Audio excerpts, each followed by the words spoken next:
IP 地址 Internet Protocol Address， 簡單嚟講就係一個電子設備喺互聯網上嘅身份證號碼。每一部電腦、手機、伺服器，甚至你屋企個 WiFi 路由器，都一定會有一個 IP 地址。冇咗佢，設備就唔知道點樣喺網絡入邊同人哋通訊。所以我哋可以話 IP 地址係每一個網絡節點 node 嘅唯一標識。IP 地址主要有兩個核心作用。第一，標識節點同連結。每一個網絡節點，例如一部電腦或者伺服器，都有自己獨特嘅 IP 地址。同時，每一條網絡連接鏈路又有一個獨立嘅網絡號碼，就好似郵寄信件咁。網絡號碼代表城市同街道，主機號碼就代表屋企門牌。只要有咗呢兩樣資訊，數據包就知道要送去邊度。第二個作用就係尋址同轉發。當你發送一個數據包嘅時候，系統會根據目標 IP 地址判斷嗰個節點喺邊個網絡，再透過路由器 router 幫你揾條最適合嘅路徑，將數據轉發到目的地。呢個過程就好似郵遞員送信一樣，一層一層轉遞，最終送到正確嘅收件人手上。目前主流嘅 IP 地址有兩種版本。IPv4 同 IPv6。IPv4 由32位元二進位數組成，通常用啲分十進制顯示，例如192.168.1.1，呢個格式最多可以產生大約43億個地址。不過，隨住互聯網發展太快，呢43億個地址早已經唔夠用，所以後來就出現咗 IPv6。IPv6 由128位元組成，地址數量可以多到幾乎無限。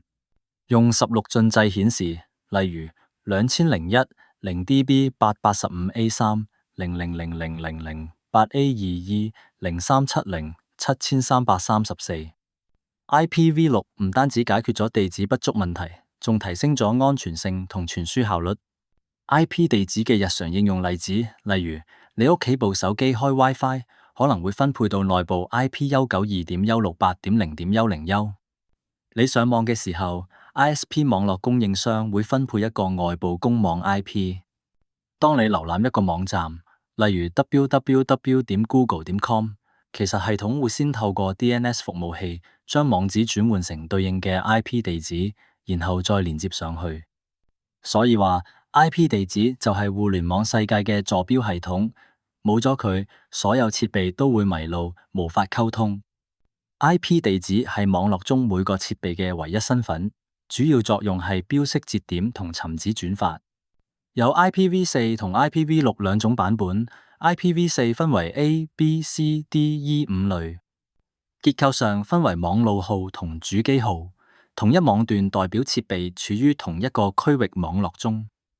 IP 地址嘅格式同表示方法呢個主題聽落可能有啲技術性，但其實只要我哋明白 IP 地址係點樣構成，點樣分開網絡號同主機號，就可以輕鬆理解佢喺網絡世界入邊嘅運作原理。一個 IPv4 地址由32個二進位位元 bits 組成，為咗方便人類閱讀，我哋通常用點分十進位表示法。即係將32位分成4組，每組8位，用十進制表示，再用點分開。例如192.168.1.10，其實背後就係一串長長嘅二進位數字，例如110000010101001,000.0000001,1010。一個 IP 地址唔係隨便寫4個數字咁簡單，佢其實係由兩部分構成。網絡號 network number， 主機號 host number。 網絡號嘅作用係用嚟區分唔同嘅 IP 網絡。每一個網絡，例如一個學校、一間公司、一個家庭，都有自己獨立嘅網絡號，好比現實世界入邊唔同嘅城市或者街道。舉個例，喺地址192.168.1.10入面，假設192.168.1係網絡號，咁佢代表你喺某個網絡範圍入面。主機號就用嚟識別喺同一個網絡入邊嘅每一部設備節點，即係話，即使大家都屬於同一個網段，例如192.168.1.x， 每部電腦打印機、手機、路由器都要有唔同嘅主機號。例如電腦 A192.168.1.10 手機 B192.168.1.11 打印機192.168.1.12，呢啲就係同一個局域網 LAN 入邊唔同嘅主機。問題嚟啦，我哋點樣知道邊啲 bits 係網絡號，邊啲係主機號呢？答案係要睇子網演碼 subnet mask。子網演碼係一個幫我哋劃分範圍嘅工具。例如 IP 地址192.168.1.10子網演碼255.255.255.0，咁代表前24位，即頭3組數字係網絡號，最後嗰8位係主機號，即係話網絡號192.168.1主機號10。同一網絡入面，主機號唔可以重複，否則就會出現 IP 地址衝突，兩部電腦都唔能上網。我哋平時見到嘅 IP 地址主要有2種常見表示法：點分十進制表示法 dot decimal notation 最常用，最容易理解。譬如192.168.0.1、100.0.0.5呢種格式由4組0至255之間嘅數字組成。CIDR 表示法 Classless Interdomain Routing 為咗更靈活分配網絡資源，現代網絡常用 CIDR 格式，即係用斜線標明網絡部分佔幾多位。例如192.168.1.0除以24代表頭24位係網絡號，尾8位係主機號。假設你屋企有個 WiFi 網絡，IP 範圍係192.168.1.0除以24，咁代表網絡號192.168.1可用主機號範圍1到254，0係網絡地址，255係廣播地址。所以你部電腦可以係192.168.1.10手機，可以係192.168.1.11，打印機可以係192.168.12，大家都喺同一個網段入邊，就可以互相連接同溝通。其實早喺 IPv4 嘅設計階段，工程師就將佢分成咗 A、B、C、D、E 5類。呢種分類主要係根據網絡號同主機號嘅分配比例嚟區分。喺早期互聯網年代，唔同規模嘅網絡有唔同需求。例如，有啲係大型企業、政府部門要連接幾十萬部電腦；有啲係中小公司，只需要幾千個地址；有啲只係細小辦公室，得幾十部電腦。為咗方便分配，工程師就設計咗由 A 類到 E 類嘅 IP 地址結構，而每一類都有自己特定嘅用途同地址範圍。首先講 A 類 IP 地址。A 類地址嘅特點係網絡號少，主機號多，佢嘅最高位元 bit 一定係0，所以 A 類地址嘅範圍係 1.0.0.0至到 126.255.255.255。呢類地址主要為大型組織設計，例如跨國企業或者國家級網絡，因為佢每個網絡可以容納多達1677萬部主機 U67772U4 台。舉個例子，如果一間全球性公司擁有 A 類地址，佢就可以用同一個網段連接全球所有分部。要注意 127.0.0.1 唔屬於真實網絡，佢係一個特殊地址，代表自己本身。當你喺電腦打拼 127.0.0.1，其實你係測試自己電腦網絡功能有冇問題。我哋叫佢本地回環地址 loopback address。第二類就係 B 類 IP 地址。B 類地址嘅最高2位係10，佢嘅範圍係128.0.0.0至到191.255.255.255。呢類地址就係為中型網絡設計，例如大學校園、城市級公司、政府部門。每個 B 類網絡可以容納大約6萬幾部主機，65,534台，數量唔算太大，亦唔太細，啱啱好夠用。例如，一間大型大學可能擁有一個 B 類網段，喺同一範圍內分配俾唔同學院、辦公室、宿舍使用。再嚟就係 C 類 IP 地址，呢個係最普遍嘅一類。C 類嘅最高三位係110，範圍係192.0.0.0至到223.255.255.255。C 類網絡每個可容納254部主機，其實係256減去網絡地址同廣播地址，所以呢類最適合中小企業、學校實驗室、家庭網絡使用。而且我哋日常接觸嘅私有網段，例如192.168.x.x 都屬於 C 類範圍。例如你屋企 WiFi 路由器通常分配嘅地址192.168.1.10就係 C 類私有網絡嘅。第四類係 D 類 IP 地址，佢嘅最高4位係1110，範圍係224.0.0.0至到239.255.255.255。D 類地址唔係用嚟識別單一設備，而係用嚟做組播 multicast。咩係組播呢？簡單講，就係一次發送多方接收。例如城市安全監控系統、智慧交通管理、網絡視訊會議、IPTV 多媒體播放。如果用普通單播 Unicast 伺服器要逐個發送，會好慢，但係組播就可以一次過傳俾一組目標主機，大大節省頻寬。最後E 類 IP 地址，佢嘅最高4位係1111，範圍係240.0.0.0至到255.255.255.255。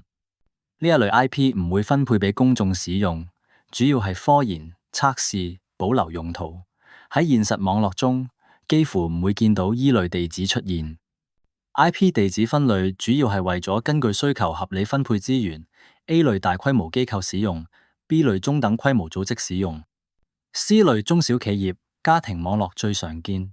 D 類多媒體組播、視訊會議，E 類科研實驗用途。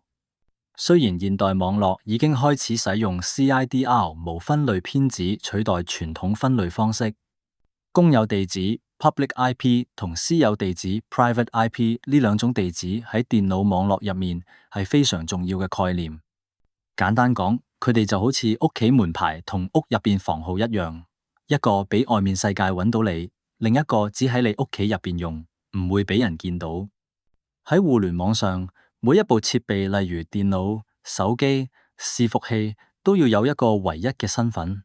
呢個身份就係 IP 地址。但係諗下，全球有幾十億部設備，如果每一部都要有一個獨立嘅 IP，會唔會好快用晒？所以工程師就諗出咗一個方法，將 IP 地址分為兩種用途。公有地址可以上網，私有地址內部使用。首先，我哋講下公有地址。公有地址係由國際註冊機構，例如 IANA、APLIC、ARIN 等統一分配嘅。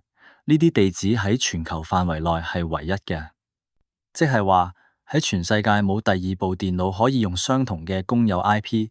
公有地址用嚟連接互聯網，例如伺服器、網站、雲端服務、公司外部網關等等。舉個例子，如果你喺香港開一個網站，網站伺服器就會有一個公有 IP， 咁全世界嘅人都可以打開你個網站。由於公有地址係對外開放嘅，所以任何人喺網上都可以直接訪問佢。當然，呢個同時亦意味住安全風險比較高，所以通常要配合防火牆 firewall 或安全設定保護。再嚟講下私有地址。私有地址係專門留俾區域網路 LAN 使用嘅，唔會出現喺全球互聯網上。即係話喺唔同公司、唔同屋企，甚至唔同學校入面，大家都可以用同一個私有 IP， 互相之間唔會衝突。例如192.168.0.1或者172.16.1.10，又或者10.0.0.5，呢啲地址可以喺屋企、學校、公司內部使用，但冇辦法直接連接互聯網。咁問題嚟啦，如果私有地址唔可以直接上網，咁我哋點樣上到 Google、YouTube 呢？呢度就要講到一個關鍵技術 Network Address Translation， 網絡位址轉換。你可以咁理解，單位內部所有設備，例如電腦、手機、打印機，都有自己嘅私有 IP。當佢哋要上網時，路由器會用 NAT 技術將內部私有 IP 轉換成一個公有 IP，再發送到互聯網。就好似一間公司出信俾外界，每個員工寫信都唔需要自己地址，只要公司前台統一寄出。對外邊嚟講，所有信都係同一個地址寄出，呢個就係 NAT 嘅原理。舉個簡單例子，你屋企有3部裝置，手機192.168.1.2，電腦192.168.1.3，平板192.168.1.4。當佢哋一齊上網時，路由器會將3個私有 IP 包裝成一個公有 IP，例如203.186.10.15。外界網站只會見到你呢個公有 IP，但唔會知道入邊邊部裝置發出請求。呢個就係私有網內部共用公有 IP 嘅實際情況。而現代網絡設計上，通常都係內部使用私有地址加路由器 NAT 對外共享公有地址嘅模式。外網 LAN 同外網 WAN 呢兩個名詞，我哋成日喺電腦網絡課程或者日常生活中聽到，但實際上佢哋代表嘅範圍、功能同用途都好唔一樣。今日我就會用簡單易明嘅方式幫大家清楚分辨咩係內網，咩係外網。首先，我哋由內網開始講起。內網顧名思義就係內部使用嘅網絡，喺一個相對細嘅範圍入邊，由多台電腦同埋網絡設備，例如交換機、路由器、打印機等連接而成。舉例，學校入邊嘅校園網，公司或者政府部門嘅內部辦公網絡，甚至你屋企 WiFi 連接嘅幾部手機同電腦，都屬於一個小型內網。內網嘅覆蓋範圍比較細，通常只限於一座大樓、一個園區或者一個機構內部。以距離嚟講，大約係幾十米至幾公里之間。內網主要用嚟方便內部員工共享資料，提供檔案伺服器、打印服務，管理內部應用系統，例如 OA 系統、監控系統、內部郵件服務，同時保障安全，防止外部人直接進入系統。簡單講，內網就好似屋企入邊嘅 WiFi 網絡，只有屋企人可以用，外面嘅人就算知道你 IP，都未必進得嚟。講完內網，我哋再講講外網。外網又叫做廣域網或者公網。佢係連接唔同地區、唔同組織，甚至唔同國家嘅電腦網絡。簡單講，外網就係網絡連接網絡好多個內網，經過路由器、光纖、衛星或者電信線路互相連接，最終組成一個全球通訊系統。呢個就係我哋熟悉嘅互聯網 Internet。外網嘅覆蓋範圍非常大，可以跨越城市、國家甚至全球。例如 ISP 網絡供應商提供嘅網絡，我哋用手機上網、打機、開網站，又或者企業之間進行跨地區數據傳輸，呢啲都屬於外網嘅應用。咁問題嚟啦，內網同外網點樣互相連通？答案就係靠路由器 router 同 NAT 技術 Network Address Translation。舉個例子，你屋企嘅 WiFi 網其實就係一個內網。當你打開 YouTube、Instagram 嗰陣，你屋企路由器就會幫你轉換地址，將你內部嘅私有 IP，例如192.168.1.2，轉換成公有 IP，例如203.186.10.15，再發送到互聯網。外網再根據呢個公有地址，將資料返回俾你屋企路由器，最後再分返俾你嘅裝置。所以內網同外網之間其實係有明確界線，但同時又透過網絡設備互相溝通。舉個實際例子幫大家理解，諗下你喺公司上網嘅情況。公司內部有文件伺服器、打印機、監控系統，呢啲都係喺內網入邊運行。但係當你要發電郵、開 YouTube、上 Google， 呢啲就係通過外網去連接全球互聯網。你可以咁理解，內網係你公司屋企入邊嘅世界，外網就係屋企出面嘅世界。兩者各司其職，一個重視效率同安全，一個重視連通同廣度。雖然外網聽起嚟好大好高級，但其實好多企業都非常依賴內網。例如，政府機構會用內網處理機密資料，銀行系統內網負責交易數據，學校內網提供教學資源平台，工廠內網用嚟控制生產設備，呢啲系統都唔會開放到外網，因為一旦連接互聯網，就有被攻擊嘅風險。所以內網提供咗安全、穩定、受控嘅運行環境。外網就係將全球所有內網連接起嚟嘅橋樑，佢令我哋可以隨時上網搜尋資料，同世界各地嘅人通訊，使用雲端服務、線上遊戲、遠程工作、遠程學習。外網令世界變得冇界限，但同時亦帶嚟安全與隱私挑戰。總結嚟講，內網 LAN 覆蓋範圍細、速度快、安全高，主要用於組織或家庭內部。外網 WAN 覆蓋範圍大，能連接全球，但係相對開放，安全風險較高。而喺現代網絡結構入邊，我哋通常會將內網連接外網，透過路由器、NAT、防火牆等設備。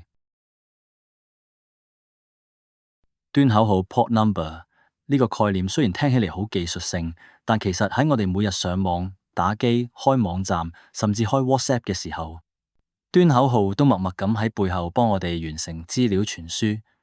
你可以話冇咗端口號，互聯網就好似冇咗門牌號嘅城市，一片混亂。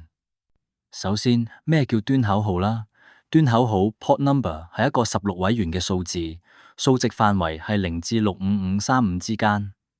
佢主要用嚟識別同一個 IP 地址底下嘅唔同服務或者應用程式。你可以咁想。IP 地址就好似一棟大廈嘅地址，而端口號就係嗰棟大廈入邊每個單位嘅門牌號。譬如你知道朋友住喺旺角某大廈，即係 IP 地址，但要送信去佢屋企，就一定要知道係幾樓幾室，即係端口號。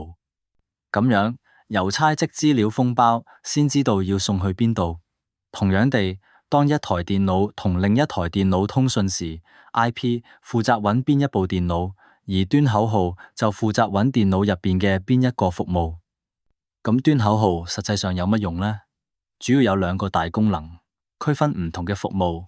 一台電腦或者伺服器可以同時提供好多唔同嘅網絡服務，例如80端口提供 HTTP 網頁服務，21端口提供 FTP 檔案傳輸，25端口提供郵件服務 SMTP。咁點樣令電腦知道邊啲資料屬於邊個服務呢？答案就係靠端口號。每一個應用程式或者服務都會綁定一個固定嘅端口號。當資料到達時，系統就會根據端口號分配到對應嘅程式入邊。就好似一個大公司入邊有好多個部門，客服部80號房間，倉庫部21號房間，財務部25號房間。郵差送信入嚟公司 IP 地址之後，要送邊封信入邊個部門，就靠端口號嚟分辨，指引資料傳輸路線。當資料喺網絡中傳送時，每一個資料封包 packet 都會帶有來源端口號同目的端口號。傳輸控制協定 TCP 或者用戶資料部協定 UDP 會根據呢啲端口號決定將資料交俾邊個應用程式處理。例如，當你用瀏覽器開網頁時，瀏覽器會用一個臨時端口號，例如50500發出請求，而伺服器會喺80端口接收請求，再回傳資料。端口號雖然總共有65535個，但唔係亂用嘅。其實佢哋係有清楚分類架構。公認端口0至1023呢啲端口係國際標準定義嘅知名端口，用嚟運行常見嘅網絡服務。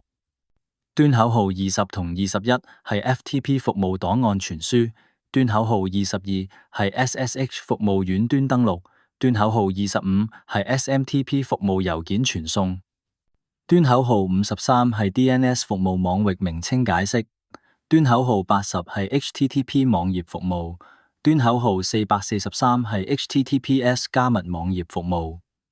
呢啲端口一般由系統或者伺服器使用，唔會俾普通應用程式亂開。呢啲端口係由軟體開發商註冊，用嚟支援特定應用，例如3306 MySQL 資料庫、8080 HTTP 服務庫庫常見喺測試環境。佢哋冇公認端口咁固定，但通常都有慣用用途。動態或私有端口49152至65535呢啲端口，一般由作業系統自動分配。喺用戶端連接伺服器時臨時開放，連線結束後會自動釋放。例如你開一個網頁，瀏覽器可能臨時用咗端口52344，等伺服器回傳資料之後，端口就會關閉。而家我哋再嚟睇睇 IP 同 port 嘅關係。IP 地址好似揾到邊棟大廈，端口號就係去邊個房間。例如你喺瀏覽器輸入 http://192.168.1.100，80代表你要連線去 IP 為192.168.1.100嘅電腦，並且連接佢嘅80端口即網頁服務。如果你用21，就係連去佢嘅 FTP 服務。換句話講， IP 定位裝置，端口號定位應用。我哋用一個生活例子嚟加深印象。想象你要去一間大公司開會，公司地址就好似 IP 地址，樓層同房號就係端口號，會議內容就係你要傳遞嘅資料。如果你淨係知道公司地址，唔知道樓層號，你入到大廈都唔知上邊層。同樣，網絡入邊如果冇端口號，資料包都唔知要俾邊個應用程式接收。最後，我哋都要留意，端口號雖然係用嚟傳輸資料，但同時亦係黑客攻擊嘅入口之一。攻擊者可以掃描開放端口去揾出系統中可利用嘅漏洞，例如22端口 SSH， 如果密碼太簡單就容易被爆破。3306 MySQL 開放到外網就可能被入侵。所以企業或者系統管理員通常會用防火牆 Firewall 或者端口過濾 Port Filtering 嚟管理邊啲端口開，邊啲端口關，確保安全。虛擬私人網路英文就叫做 Virtual Private Network， 簡稱 VPN。呢個技術喺我哋日常上網嘅安全、私隱保護同企業遠端工作方面都扮演住非常重要嘅角色。簡單啲講， VPN 就係一種可以喺公共網路，例如互聯網上建立一條加密安全通道嘅技術。當我哋使用 VPN 嘅時候，所有上網資料都會經過加密，變成一條秘密隧道，咁樣就算有黑客想攔截資料，都只會見到亂碼。同時 VPN 亦會隱藏用戶嘅真實 IP 位置，令你喺網上活動更加匿名。對外嚟講，你上網嘅流量睇落好似係從 VPN 伺服器所在地發出，而唔係你自己屋企或者公司出嚟嘅。VPN 透過建立加密嘅隧道去傳輸資料，咁樣可以確保資料喺互聯網上傳送時唔會被未經授權嘅第三方睇到，即使駭客攔截咗都無法解密。VPN 可以掩飾你嘅真實位置，例如你人喺香港，但你連接咗美國嘅 VPN 伺服器，咁網站就會以為你係喺美國上網。有啲網站或者串流平台，例如 Netflix、Disney 加，會根據地區嚟限制內容。用 VPN 之後，你就可以連接到其他國家嘅伺服器，睇返原本喺你地區睇唔到嘅內容。VPN 嘅應用場景第一，保護公共 WiFi 安全。喺咖啡店、機場、酒店呢啲地方用 WiFi，其實風險好高，因為駭客好容易監控流量。VPN 可以加密你嘅上網資料，防止密碼、信用卡號碼俾人偷到。第二，企業遠端辦公，好多公司會俾員工用 VPN 登入公司內部網路，就算喺屋企都可以安全咁存取公司文件或者伺服器，好似真係喺公司上班一樣。第三，增強線上私隱， VPN 可以防止 ISP， 即係網際網路服務提供者、廣告商甚至政府監控你上網行為。用 VPN， 你嘅瀏覽記錄唔會咁容易被人追蹤。第四，規避網路審查。喺某啲地區，互聯網存取係有限制嘅，例如有啲網站被封鎖， VPN 可以幫助使用者繞過防火牆，自由上網，保障資訊自由。總括嚟講， VPN 就好似你上網時嘅一個安全隧道，佢唔單止可以加密資料、保護私隱、隱藏身份，仲可以幫你跨越地區限制，自由咁使用互聯網。DNS 即係域名系統 （Domain Name System）。呢個名詞聽落可能有啲技術性，但係其實佢喺我哋每日上網嘅過程中，都默默咁發揮住極其重要嘅作用。如果冇咗 DNS， 互聯網幾乎無法正常運作。佢係互聯網上一項核心嘅服務，主要嘅作用係將我哋人類容易記住嘅域名，例如 www.example.com 轉換成電腦識得讀嘅數字。IP 地址，例如192.0.2.172電腦之間喺互聯網上溝通係靠 IP 地址，但係對人嚟講，呢啲長長嘅數字好難記。DNS 就好似一個翻譯員，幫我哋將網站名稱翻譯成電腦可以識別嘅 IP 地址。咁樣講可能仲有啲抽象。我舉個例子，當你喺瀏覽器輸入 www.google.com 嘅時候，其實背後嘅 DNS 系統就會幫你查到 Google 伺服器嘅 IP 地址，然後自動幫你連接上去。DNS 系統就好似一個巨型嘅電話簿，佢入邊記錄咗每一個網站名稱同對應嘅 IP 地址之間嘅配對關係。例如 www.youtube.com 對應嘅可能係 IP 地址142.250.72.238。www.hk01.com 可能對應另一個 IP。域名簡單講就係一個喺互聯網上識別網站或者伺服器嘅名字，佢通常由一串用點分開嘅字元組成，例如 example.com。域名分為兩部分，主域名，例如 example 頂級域名 TLD， 例如 .com、.org、.hk、.edu 等等。域名嘅存在令我哋可以用一個熱記嘅名稱去訪問網站，而唔需要孭住 IP 地址，方便又直覺。DNS 系統主要有以下幾個功能：域名解釋，當你喺瀏覽器輸入域名嘅時候， DNS 系統會進行一次查詢，幫你揾出對應嘅 IP 地址。提供 IP 地址 DNS 伺服器就好似一個資料庫，入邊存咗成千上萬個域名 IP 地址嘅對應關係。確保連接正確網站解釋完之後，你嘅電腦就可以準確咁連到正確嘅伺服器，顯示出正確嘅網頁內容。網絡通訊嘅基礎如果冇咗 DNS， 電腦就唔知道其他伺服器嘅地址，整個互聯網基本上都會癱瘓。你可以咁樣諗，域名就好似你朋友嘅名字， IP 地址就好似你朋友嘅電話號碼，而 DNS 就係嗰本電話簿。當你想打俾朋友嘅時候，你唔一定記得佢嘅電話號碼，你只需要喺電話簿揾翻佢個名，就可以自動幫你撥打。DNS 喺互聯網入邊做緊嘅就係呢個角色，幫你揾到正確嘅號碼，即係伺服器嘅 IP 地址。DNS 係互聯網上不可或缺嘅基礎系統，佢就好似一個無聲無息但係極其重要嘅幫手，幫我哋由名字揾到地址，令我哋上網變得簡單、快捷同方便。根域 root domain 同埋域名嘅層級結構，呢個主題聽落有啲技術性，但其實如果用生活例子嚟講，你就會發現呢啲概念都幾容易理解。首先，我哋要知道喺互聯網上，每一個網站都有一個域名 domain name， 域名就好似一個地址，幫助電腦喺茫茫嘅網絡世界中揾到正確嘅位置。而呢一個域名系統係一個分層結構 hierarchical structure， 最頂層嗰一層就叫做根域 root domain。 你可以想象成一棵倒轉咗嘅樹，樹根喺上面就係根域，下面一層就係頂級域名，再下一層係二級域名，跟住可以有三級域名、四級域名，層層相連，形成一個完整嘅網絡命名體系。好啦，講到層級，我哋逐層睇下。根域 root domain 根域就係整個域名系統嘅最頂層，佢其實係用一個點嚟代表，例如 www.example.com 最後面嗰個點，頂級域名就係緊接喺根域下面嗰層。例如喺 www.example.com 入面 .com 就係頂級域名。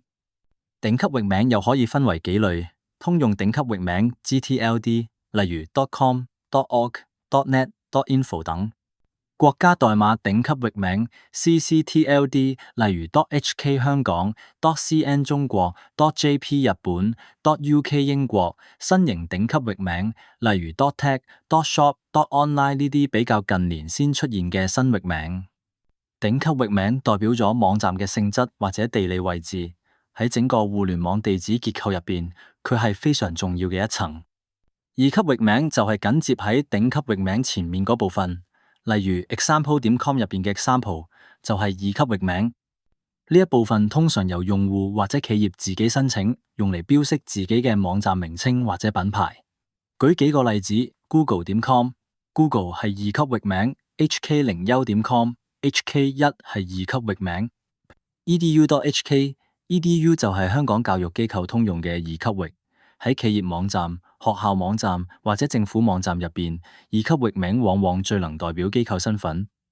三級域名又叫子域名 subdomain， 佢係建立喺二級域名之上，用嚟區分唔同嘅服務或者系統。例如 mail.google.com，mail 係三級域名，用嚟提供郵件服務。news.hk01.com，news 係三級域名，代表新聞系統。student.edu.hk，student 就係學校內部學生系統嘅子域。透過設置三級域名，可以令網站結構更加清晰、有條理，方便管理同擴展。其實域名層級唔止可以去到三級，仲可以繼續往下分，例如四級、五級域名。舉個例子 serveru.mail.google.com 呢度 server 一就係四級域名，用嚟細分伺服器或者內部系統。通常四級以上嘅域名，多數用喺企業內部網絡或者大型網站結構入邊，用嚟標識唔同部門、伺服器或者應用系統。URL 呢個詞你每日都會見到，但係好多人其實唔太清楚佢嘅意思。我哋上網開任何一個網站，睇相睇片，背後都離唔開 URL。咁究竟乜嘢係 URL 呢？我哋一齊睇下。URL 係 Uniform Resource Locator 嘅縮寫，中文叫做統一資源定位器，俗稱網址。簡單嚟講，URL 就係互聯網上嘅地址。我哋現實生活入邊，如果想揾人，就要有佢嘅屋企地址；而喺網絡世界入邊，如果想揾到某個網頁、圖片或者影片，就要靠佢嘅網絡地址 URL。一個完整嘅 URL， 佢會幫瀏覽器指引方向，知道要去邊個伺服器揾資源，然後將內容顯示俾我哋睇。一個完整嘅 URL 係由幾個部分組成嘅。協議 protocol 最前面嘅 HTTPS 就係協議，佢話俾瀏覽器知用咩方法嚟傳取資源。最常見嘅有 HTTP 普通傳輸協定、HTTPS 加密版本更加安全。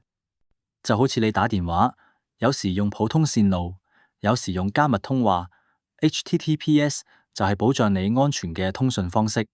住落嚟嘅就係主機名，佢代表咗資源所在嘅伺服器。你可以將主機名想象成屋企嘅門牌號碼，瀏覽器就靠呢個地址揾到正確嘅伺服器。再落嚟嘅部分就係路徑，佢話俾伺服器知資料放喺邊個資料夾入邊，就好似你入屋之後要知道書放喺客廳定係書房，路徑就係幫電腦指路嘅地圖。最後嘅就係具體檔案名，即係話你要開嘅係邊一個文件、圖片或者影片。總括嚟講，整個 URL 其實就係協議加主機名加路徑加檔案名。咁問題嚟啦，點解要有 URL 呢？其實好簡單，冇 URL，互聯網根本就揾唔到方向。每一個 URL 都係獨一無二嘅。互聯網上每一個資源，無論係一篇文章、一張圖、一段影片，都有自己專屬嘅 URL， 咁樣先可以精準咁指向正確內容，唔會搞錯。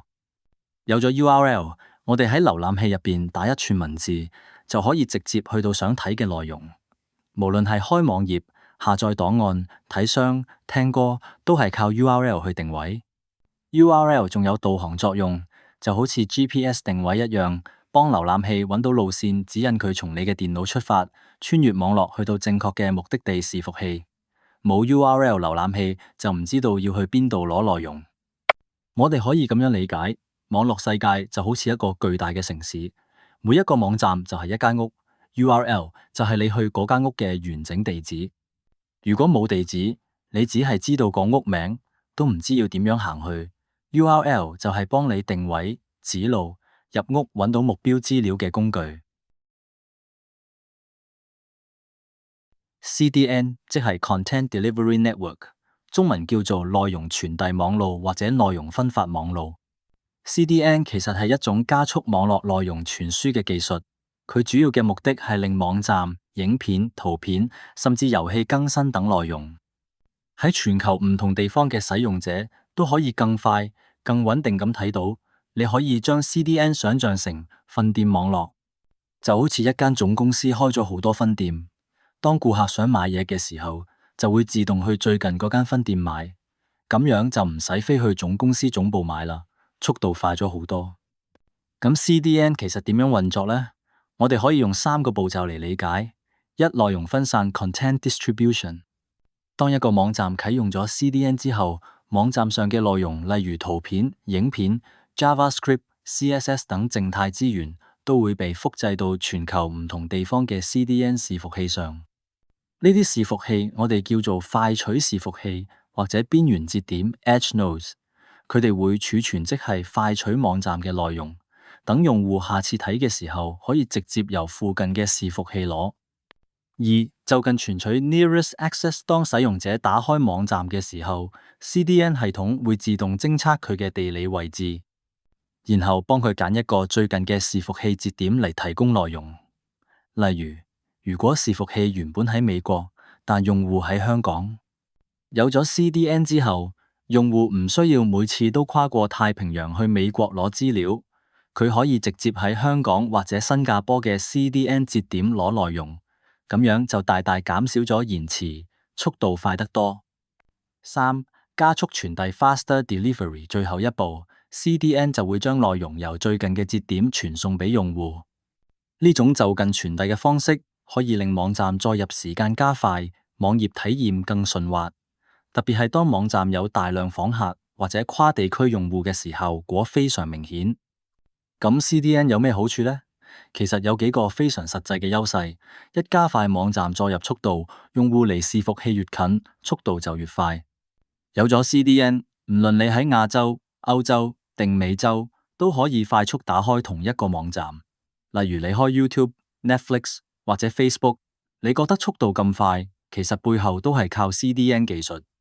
二、減少頻寬消耗，因為內容喺 CDN 節點已經有快取，唔需要每次都向原始伺服器請求，咁樣就減少咗主機流量同頻寬壓力。對網站擁有人嚟講，呢樣係慳錢又穩定。三、增強穩定性同容錯性，如果有一個伺服器出咗問題， CDN 會自動將請求轉去其他節點，確保網站唔會中斷，用戶照樣可以正常瀏覽。即使有突發流量，好似大型活動、限時搶購， CDN 都可以幫手分流，防止主站爆伺服器。四、抵禦部分網絡攻擊，例如 DDoS， 好多 CDN 都內建咗安全防護機制。當有大規模攻擊流量湧入時， CDN 可以幫你分擔流量，過濾惡意請求，減低伺服器被攻擊癱瘓嘅風險。要簡單理解 CDN， 其實可以咁諗，想象有一間麵包店總店喺美國，香港人都想食佢啲新鮮麵包。如果冇 CDN， 就要每次坐飛機去美國買，但有咗 CDN， 就好似喺香港開咗分店，新鮮麵包會每日送過嚟，大家就可以就近買到。呢個就係 CDN 嘅概念，內容快取、就近分發、快速送達。而家互聯網上幾乎所有大型網站都使用 CDN 技術，例如 YouTube、Netflix 用佢嚟分發影片內容， Facebook、Instagram 用佢嚟加快相片載入， Cloudflare、Akamai、阿里雲 CDN、騰訊雲 CDN 等公司都提供呢一類服務。可以話冇咗 CDN， 現代網絡就會變得非常緩慢、擁擠、唔穩定。Proxy 中文叫做代理伺服器，呢個名詞喺網絡安全、翻牆、公司內部網絡管理入邊都好常見，但係好多人其實只係聽過個名，唔係太清楚佢點運作。我哋就用最簡單嘅方法一齊了解下咩叫 Proxy。代理伺服器呢個詞聽落好似好高深，但係其實佢個原理好簡單。你可以咁理解， Proxy 就係你上網時嘅中間人。正常情況下，你嘅電腦即係客戶端會直接向一個網站目標伺服器發送請求。例如你打開 Google.com， 你電腦就直接話我要呢個網頁資料啊，然後 Google 就會回應返俾你。但係如果中間有一個 proxy 代理伺服器，情況就唔同啦。代理伺服器會做三件事：接收你嘅請求，你唔再直接同 Google 溝通，而係先發請求俾 proxy。代理轉發請求，proxy 幫你向 Google 要資料。換句話講，由 proxy 出面去問 Google，再將結果返俾你。Google 回應咗資料，proxy 收到之後再轉交返俾你。咁樣你其實從頭到尾都冇直接接觸過 Google 嘅伺服器，只係透過代理幫你間接溝通。其實 proxy 嘅作用非常多，喺唔同場合都有佢嘅用處。我哋可以分幾個方面嚟睇：隱藏真實 IP， 保護私隱。代理伺服器會以自己嘅身份幫你發送請求，對方伺服器只會見到代理伺服器嘅 IP 地址，完全唔知道你原本喺邊度上網㗎。咁樣就可以隱藏你嘅真實位置，減少被追蹤、被分析，甚至被封鎖嘅風險。例如，好多時有人想睇某啲外國限定內容，就會用代理或者 VPN，俾網站以為你喺外國。繞過地理限制或網絡審查，有啲網站或者串流平台，例如 Netflix、Disney，皆會根據地區限制內容。當你用 proxy 連接到其他地區嘅伺服器時，網站就會以為你係嗰個地區嘅用戶。咁你就可以睇到原本喺你地區睇唔到嘅內容。所以 proxy 亦都係一種翻牆技術，可以幫你繞過地理封鎖或者防火牆限制，快取資料，加速訪問。喺企業或者學校網絡環境入邊，代理伺服器仲有一個好重要嘅功能，快取 cache。意思係當多人重複訪問同一個網站時，proxy 可以將呢啲網站內容暫時儲存喺自己度。下次再有人想睇同一個頁面，就唔需要重新上網攞，直接由代理伺服器提供，速度會快好多。呢個功能唔止加快速度，仲可以減少網絡頻寬嘅使用，對公司網絡嚟講非常有幫助。網絡管理與安全控制，好多企業或者機構都會使用代理伺服器去控制員工上網權限，過濾唔安全網站，記錄上網行為以作監控或者審計，防止惡意流量進入內部網絡。呢啲都係 proxy 喺資訊安全領域入邊非常實際嘅應用。proxy 同 VPN 有乜分別？好多朋友以為 proxy 就等於 VPN， 但其實唔一樣。簡單講，proxy 主要用嚟轉發請求同隱藏 IP，VPN 就係建立加密隧道，確保所有資料安全。可以話 proxy 係一種較輕量、快速嘅解決方案。想象一下，你喺學校或者公司上網，有啲網站被封鎖咗，例如 YouTube 或者 IG， 但係你想上去睇資料，咁你就可以透過一個 proxy 伺服器，由佢幫你代勞，幫你發請求，再將內容傳返俾你。喺對方眼中，請求係來自嗰個 proxy， 而唔係你自己。呢個就係代理伺服器嘅神奇之處。HTTP 同埋 HTTPS 協定呢個主題睇落好似只係一個簡單嘅網址開頭，但其實佢係保障我哋日常上網安全嘅重要基礎。無論你上網睇新聞、登入賬號、購物付款，其實都離唔開呢兩個協定。首先講下 HTTP。HTTP 係 Hypertext Transfer Protocol 嘅縮寫，中文叫超文本傳輸協定。簡單講，HTTP 就係一個規則，用嚟定義電腦之間點樣喺網絡上交換資料。當我哋用瀏覽器打開一個網站，例如輸入 www.example.com， 你背後其實就係用緊 HTTP 呢個協定，去向網站伺服器發出請求 request， 然後伺服器就會回應 response 你所要嘅資料，例如文字、圖片、影片等等。換句話講， HTTP 就係網頁通訊嘅語言，令電腦知道點樣講嘢，點樣回應。雖然 HTTP 好方便，但佢有一個致命缺陷，唔安全。點解呢？因為 HTTP 傳輸資料嘅時候係明文傳送，即係資料冇經過加密。例如，你喺網上登入賬號時輸入嘅用戶名同密碼，你填寫信用卡資料購物，又或者你喺網上提交個人資料，呢啲資料全部都會以原始文字方式喺網絡上傳送。咁一旦有駭客喺傳輸途中攔截到，就可以清清楚楚咁睇到你傳緊啲乜。呢種情況我哋叫做 sitting eavesdropping。更嚴重嘅，駭客仲可能冒充網站，做中間人攻擊 man in the middle attack， 攔截同篡改資料，甚至騙取你嘅登入資訊。為咗解決 HTTP 唔安全嘅問題，就出現咗 HTTPS。HTTPS 嘅全名係 Hypertext Transfer Protocol Secure， 中文叫超文本傳輸安全協定。咁佢同 HTTP 有咩唔同呢？簡單講， HTTPS 就係 HTTP 加 SSL 除以 TLS 加密技術。HTTPS 主要透過兩樣技術嚟保障安全，加密傳輸 encryption。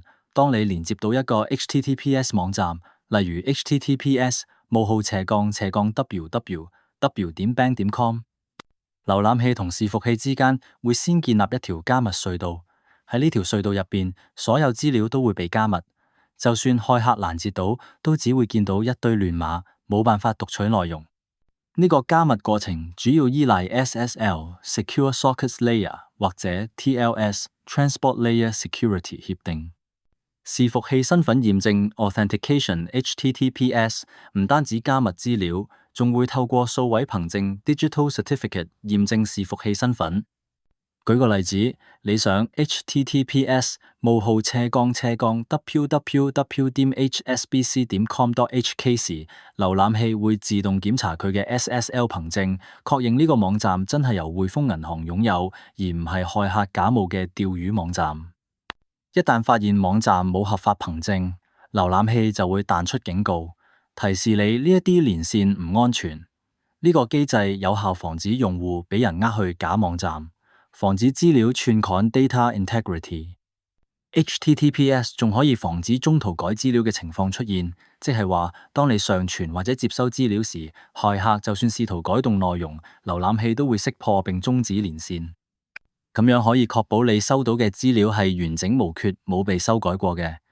而家基本上所有大型網站，包括 Google、Facebook、YouTube、銀行網站、電商平台，都全面轉用 HTTPS， 因為佢可以有效保護用戶資料安全，提高網站信任度，甚至 Google 搜尋引擎喺排名演算法入邊，仲會優先顯示使用 HTTPS 嘅網站，鼓勵大家上安全網站。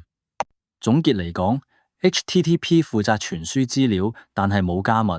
HTTPS 喺 HTTP 基礎上加咗加密、驗證同完整性保護。佢就好似鎖上咗嘅信封，即使有人攔截，都睇唔到內容。喺現代互聯網世界， HTTPS 已經成為網站安全通訊嘅標準。所以每次上網輸入密碼、登入賬號、付款嘅時候，一定要認住 HTTPS 同埋鎖仔圖案，先至係真正安全。